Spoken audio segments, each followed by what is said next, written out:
Book of Esper के episode number 727 की starting में हम लोग देखते हैं कि जू फेन ने उस स्कॉर्चिंग ईगल पर अटैक कर दिया था। और जैसे ही उसका अटैक उस ईगल पर लगता है वो ईगल मर जाता है।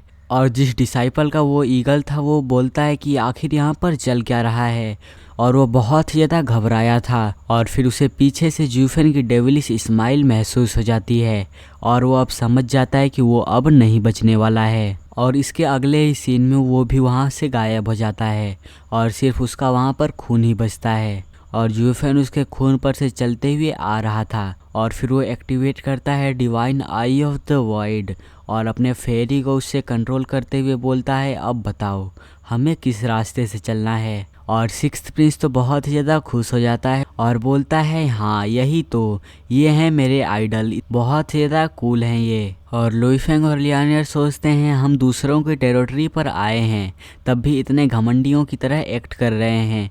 मुझे इसका अब कोई भी आइडिया नहीं है कि इसका रिजल्ट अब कैसा निकलने वाला है। और हम भी अब जूफेन के साथ इस मामले में पड़ चुके हैं, लेकिन अब वापसी का कोई भी रास्ता नहीं है। और हाँ, वैसे ये ज़्यादा शर्मिंदगी जैसा नहीं हो गया कि हम दूसरे की जगह पर आकर ऐसे मारकाट मचाएं।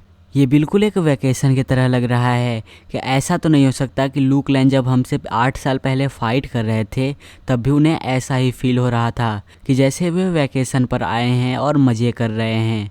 और ये जूफेन ये एनिमीज़ के लिए बहुत ही ज़्यादा डेडली है जबकि अपने साथियों के लिए डिपेंडेबल है। और मैं इसका एनिमी बनने की जगह एक साथी बनना चाहूँगा। और वो लोग धीरे धीरे आगे ही बढ़ रहे थे और जो भी डिसाइपल रास्ते में आ रहे थे वो या फिर मर जा रहे थे या फिर भाग रहे थे। और वो जूफेन को देखकर ही बहुत ज़्यादा डर चुके थे और जूफेन भी अपने ब्लैक कलर का ऑरा रिलीज कर रहा था। और जैसे जैसे वो आगे बढ़ रहा था वो सभी को मारते जा रहा था। और वो डिसाइपल्स भी बहुत ज़्यादा घबराने लगते हैं और अपने कदमों को पीछे हटाने लगते हैं क्योंकि उनके सामने एक मॉन्स्टर खड़ा था जिसके अंदर से बहुत ज़्यादा ब्लैक कलर का ऑरा निकल रहा था।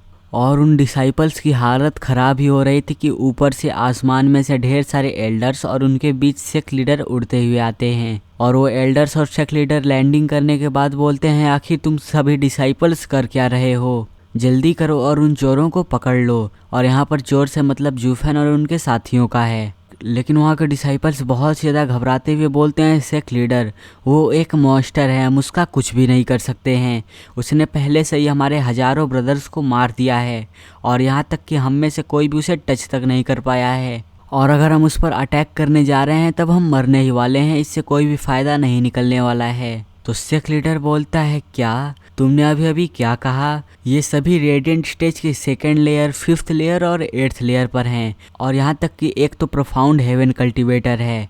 तुम्हारा ये मतलब है कि ये सारी चीज़ें उन 4 लोगों ने की है? तो डिसाइपल बोलता है, नहीं सेक्ट लीडर, सिर्फ उसने की है, सिर्फ उसने। और वो जूफेन की तरफ इशारा कर रहा था और वो आगे बताता है कि सभी बचे हुए लोग छुपे हुए थे और यहाँ तक कि उन्होंने एक अपनी उंगली तक नहीं उठाई है, सबको उसने मारा है। और जूफेन भी उनके तरफ देखते हुए एक स्माइल दे रहा था। और सेक्ट लीडर भी शौक होते हुए बोलता है, क्या सिर्फ एक इंसान ने मेरे सारे डिसाइपल्स को मार दिया? और फिर सेक्ट लीडर को याद आता है और बोलता है, तुम्हारे स्पिरिचुअल बीस्ट्स का क्या हुआ, क्या तुम उनका यूज करके इसे नहीं मार सकते हो? तो डिसाइपल्स बोलते हैं, सेक्ट लीडर हमें नहीं पता, लेकिन ये स्पिरिचुअल बीस्ट ये बाहर ही नहीं आ रहे हैं और वो सारे स्पिरिचुअल बीस्ट हमारे रिंग्स के अंदर ही रहना चाहते हैं, वो इस इंसान से फाइट नहीं करना चाहते हैं और देखने से ऐसा लगता है कि वो सभी इससे डरे हुए हैं। तो सेक्ट लीडर बोलता है, अच्छा ऐसा है क्या? और फिर सेक्ट लीडर अपने एल्डर्स से बोलता है, अपने स्पिरिट एनिमल्स को बाहर निकालो और देखो कि अगर कोई इधर प्रॉब्लम है तो उसको सॉल्व करो। तो एल्डर बोलता है, सेक्ट लीडर अब चिंता मत कीजिए, मेरा स्पिरिट एनिमल मेरे साथ दशकों सालों से रहा है और ये सिर्फ मुझे ही अपना मालिक मानता है और ये उन डिसाइपल्स के बीस्ट की तरह नहीं है जिनको नया नया टेम किया गया है। और दूसरे भी एल्डर बहुत ज़्यादा घमंड में आते हुए बोलते हैं, डिसाइपल्स के बीस्ट को टेम करने के मेथड वो सच में शायद से लैक कर रहे होंगे, इसीलिए उनके स्पिरिट एनिमल्स बाहर नहीं आ रहे हैं और हम एल्डर्स हैं तो हमें दिखाना पड़ेगा कि इसको कैसे किया जाता है। और तीसरा एल्डर बोलता है, हमारे सेक्ट को स्पिरिट एनिमल्स को कंट्रोल करने के लिए जाना जाता है। और चौथा वाला बोलता है कि अब मैं समझ गया कि नए जनरेशन के डिसाइपल्स उतना ज़्यादा अब ट्रेन नहीं करते हैं, इसीलिए अब हमारा सेक्ट और भी ज़्यादा बिगड़ता जा रहा है और वो बेचारे डिसाइपल्स सुन सुनकर बहुत ज़्यादा उदास हो रहे थे।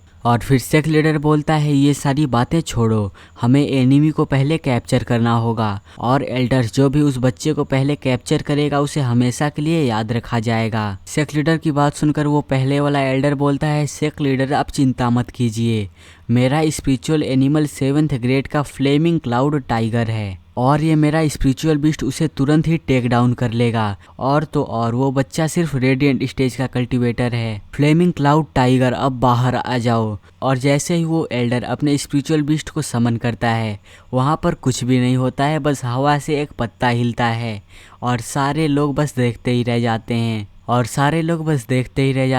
सेक्ट लीडर भी अजीब सा चेहरा बना लेता है और डिसाइपल्स के तो मज़े आ गए थे और वो लोग भी बहुत ही अच्छा सा रिएक्शन दे रहे थे। और सेक्ट लीडर भी ये सारी चीज़ें देखकर सोचता है आखिर यहाँ पर चल क्या रहा है, क्या बीस्ट टमिंग सेक्ट की मेन पावर अभी अभी ख़त्म हो गई और ये जो 4 लोगों का ग्रुप है ये स्पेसिफिकली हमें टारगेट कर रहे हैं।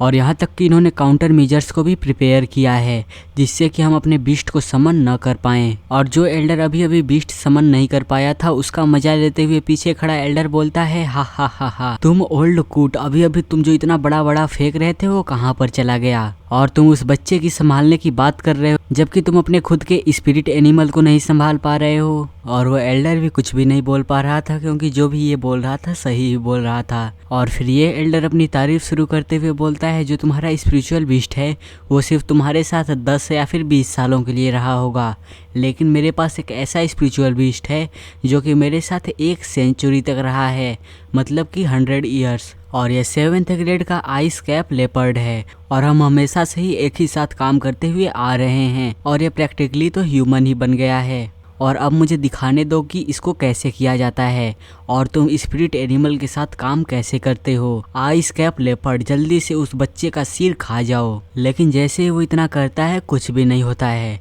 उसके स्पिरिचुअल रिंग के अंदर से उसका लेपर्ड बाहर नहीं निकलता है। और फिर वो एल्डर घबराते हुए बोलता है नहीं, ऐसा नहीं हो सकता है। और जूफेन ने अभी भी उस पावर को एक्टिवेट किया था जिससे कि सारे स्पिरिचुअल बीस्ट डरते हैं। और फिर वो पीछे से एल्डर बोलता है हा हा हा, ओल्ड फुल, अभी अभी तो तुम मेरा मजाक उड़ा रहे थे और अब देखो तुम्हारे सेंचुरी ओल्ड स्पिरिचुअल एनिमल का क्या हुआ। और सेक्ट लीडर भी सारी चीज़ें देख रहा था और फिर वो सभी एल्डर से बोलता है तुम सभी ट्राई करो और देखो कि आगे क्या होता है।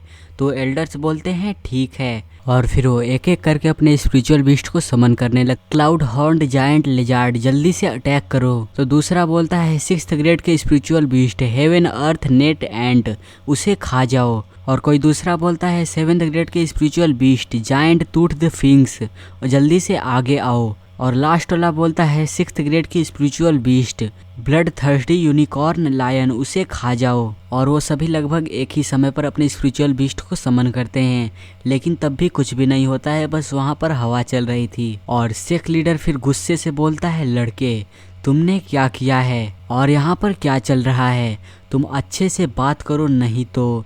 उसकी बात को बीच में रोकते हुए जूफेन हंसते हुए बोलता है एक्चुअली रीजन बड़ा सिंपल है, ऐसा इसलिए हो रहा है क्योंकि मैं इन बीस्ट्स का किंग हूँ। और इसी के साथ ये चैप्टर एंड हो जाता है।